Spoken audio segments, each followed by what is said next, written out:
এই সকালে 8টা 8টা 9টা না এটা হচ্ছে কি ঘটনা ঘটার পরে তারা ওই সাথে সাথে তো পটিয়া দিবি ছিল ওই রাস্তায় মারা গেছে পরে নিয়ে আসি আধা ঘন্টার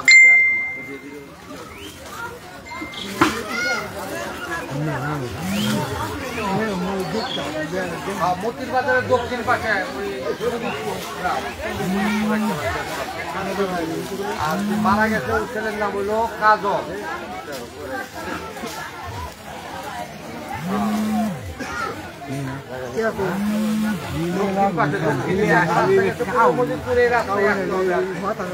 পুরাতন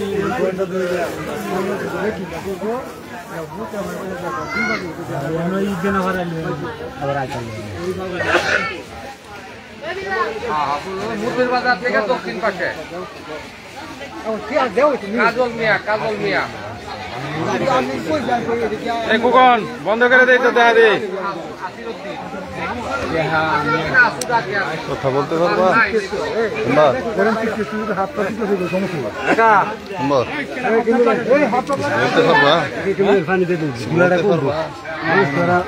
বলতে গেলে কিভাবে কি এটা তো আমি করতে না তুমি আয়া দেখছো ভাই এরকম আমি আয়া তো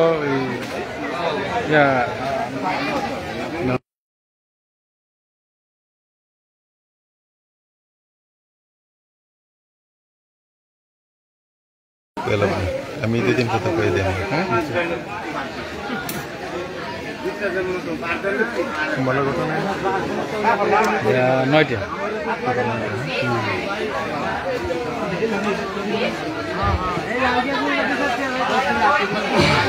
সালো দিন আছি সালো দিয়েছেন তো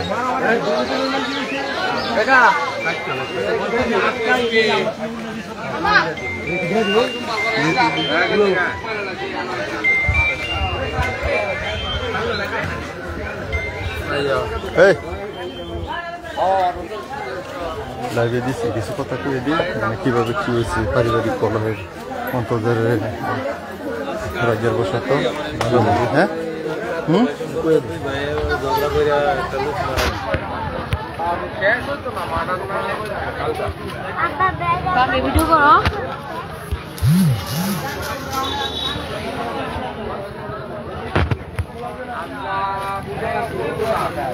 ফেসবুক লাইভে সবাইকে স্বাগতম। আসসালামু আলাইকুম, সবাই কেমন আছেন? আলহামদুলিল্লাহ ভালো আছি। আসলে এই লাইভটা করার জন্য প্রস্তুত ছিলাম না। যে সংবাদটা আসলে ইতিমধ্যে শুনে আমি আমার কর্মস্থল থেকে ছুটে আসছি। এটা আমার এলাকা, তাই তো আমি ছুটে আসছি। আসলে এখানের যে ঘটনাটা ঘটছে সেটা হচ্ছে একটা পারিবারিক কলহ এবং পারিবারিক অন্তদ্বন্দ্বের কুণ্ডলে এক ভাই আরেক ভাইকে আঘাত করলে সে আসলে অতিরিক্ত রক্তক্ষরণের কারণে সে মেডিকেল নেওয়ার পথে সে মৃত্যুবরণ করে।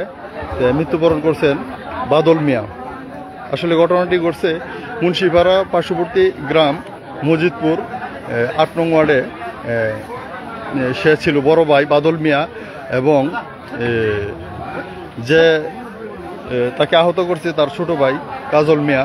তো আপনারা দেখতে পাচ্ছেন যে ঘরবাড়িতে অনেক লোকের সমাগম ঘটছে। এখানে আসলে সবাই দেখতে আসতেছে, যারা মানে মারা গেছে তারা তাদেরকে দেখার জন্য বিভিন্ন এলাকা থেকে অনেক মানুষজন ছুটে আসতেছে। আমি আবারও বলে রাখি, ঘটনাটি ঘটছে চরমন্দালিয়া ইউনিয়ন মজিদপুর 8 নং ওয়ার্ড, চরমন্দালিয়া 8 নং ওয়ার্ড মজিদপুর গ্রাম। নিহত বাদল মিয়া সে একজন কর্মময় মানুষ, সে বাড়িতেই থাকে নিয়মিত এবং তার যে ভাই, ছোট ভাই কাজল, সে বাড়িতে থাকে না। ঈদের ছুটি সুবাদে বাড়িতে আসছে। পারিবারিক কলহের কারণে তারা দুইজন অন্তর্দ্বন্দ্বে জড়িয়ে পড়ার পরে তাদের মধ্যে একটু হাতাহাতি হয়।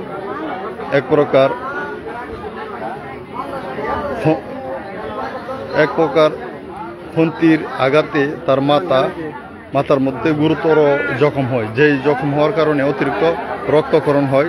সেই রক্তক্ষরণ হওয়ার কারণে উনি মৃত্যুবরণ করেন। ওনাকে সকালবেলা আসলে কটিয়াদি উপজেলা স্বাস্থ্য কমপ্লেক্সেও নিয়ে যাওয়া হয়েছিল, কিন্তু অতিরিক্ত রক্তক্ষরণের কারণে চিকিৎসকের চেষ্টা ব্যর্থতায় রূপান্তরিত হয়ে উনি মৃত্যুগমন করেন।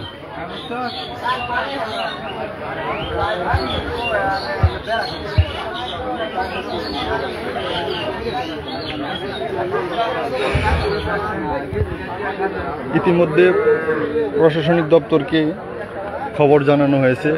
তারা হয়তো অল্প কিছুক্ষণের মধ্যে আমাদের যে স্পট রয়েছে নিহতের বাড়ি মজিদপুর ধর্মদালি ইউনিয়ন ৮ নং ওয়ার্ড, কিছুক্ষণের মধ্যে হয়তো বা প্রশাসনের লোক এখানে আসবে।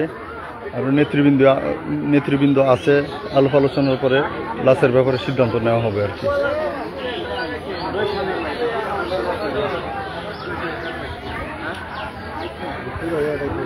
কি না মজিদপুর কইবা। গণ্যমান্য এবং নেতাকর্মীদের একাংশ ঘটনাটি শুনে সবাই ছুটে আসছে নিহতের বাড়িতে।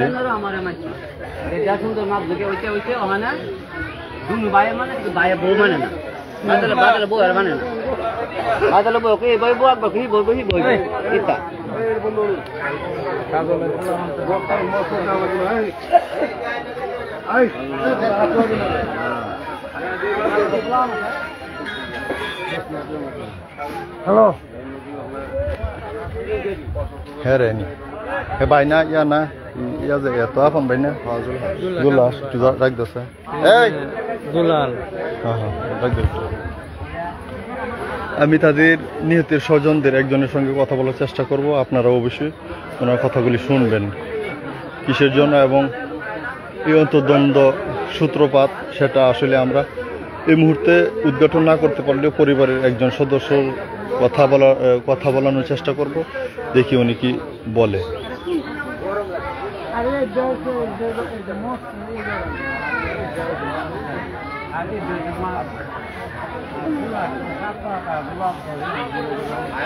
আড়াইজন 30 জন তারা নেন। যিনি মারা গেছে উনি কি আপনার ভাই হয়? উনি কি আপনার ভাই, বড় ভাই? আসলে আপন ভাই। উনি কিভাবে কি হইলো, মানে এই ঘটনাটা কিভাবে সূত্রপাত একটু যদি বলতেন। এটা জায়গা লইয়া দ্বন্দ্ব, দরবার হইছে কয়েকটা হই পরে সেই দিনও দরবার হইছে। ওই দরবারে এই দুজনই আমার মানছে, এই ভাই আমার মানছে, সেই ভাই আমার মানছে, 5 জন আমার মানছে। আচ্ছা আচ্ছা। হ্যাঁ আমি যদি করে দিই বই দুনু ভাই মানিয়ে দেবো। আচ্ছা আচ্ছা। দুনু ভাই মানছে, কিন্তু এই বাদল ভাইয়ের বউ আর মানে না। এটা ভাতের বন্ড করছিলাম, দেখো দিঘারে বন্ড, দিঘারে বন্ডের মানে টিহা বেশি। যিনি মারা গেছে ওনার বউ মানে না? এটা উনার বউ না, যেলা মারছে উনার বউ। আচ্ছা ঠিক আছে, উনার বউ। চার যা সাফল লই আয়া বাদল ভাইয়ের আবার আমার গেলা জানো আছে। আচ্ছা সকালে আইসে এক লাগে এলার বউ আয়া কলা বুক লাগাইছে এই ফিরাত তলে, এই বুক লিয়ে মনে আমাদের দিচ্ছে। এই ভাই গলা ঢেলেছে, হে ভাই ওলা ঢেলেছে, হ্যাঁ ওলা ঢেলেছে। বউরা তো সাফল মানে বউ কাজল বের বউ রে ফিরা ডাক্তার দুটো ডাক্তার ভালাইছি। আর এসে কাজল বেচারা দিলিয়া এলা দুটো ডাক্তার ভালাইছি। মানে ভুল সুরলার বউ রাতে সাফল সাফলে যাওয়া হয় তো সাফলে দেখা যায়। ধন্যবাদ আপনাকে। আসলে আমরা যেটা আগে বলছিলাম, যেটা পারিবারিক অন্তর্দ্বন্দ্বের কারণে এই যে দুর্ঘটনা ঘটছে, আসলে সেটাই নিহতের ছোট ভাইয়ের কাছ থেকে আমরা বিস্তারিত জানলাম। এবং বিস্তারিত জানার পরে একটা ঘটনা আমরা মূল ঘটনা বুঝতে পারি সেটা হচ্ছে তাদের যে জমি সংক্রান্ত কিছু মাপজাপ ছিল, এটা নিয়ে বনিবনা হচ্ছিল না, যে কারণে রাগের বশত দুই ভাইয়ের যে দ্বন্দ্ব সেটা ব্যাপকভাবে বিস্তার করার ফলে আসলে একে অপরের আঘাতে একজন নিহত হয়। অবশ্যই যিনি সাফল দিয়ে আঘাত করছিলেন উনিও আহত অবস্থায় আছেন। তো বিশেষ করে আহত ব্যক্তি যিনি মৃত্যুকাণ্ড ঘটিয়েছেন উনি কিন্তু এই মুহূর্তে কিন্তু বাড়িতে নাই।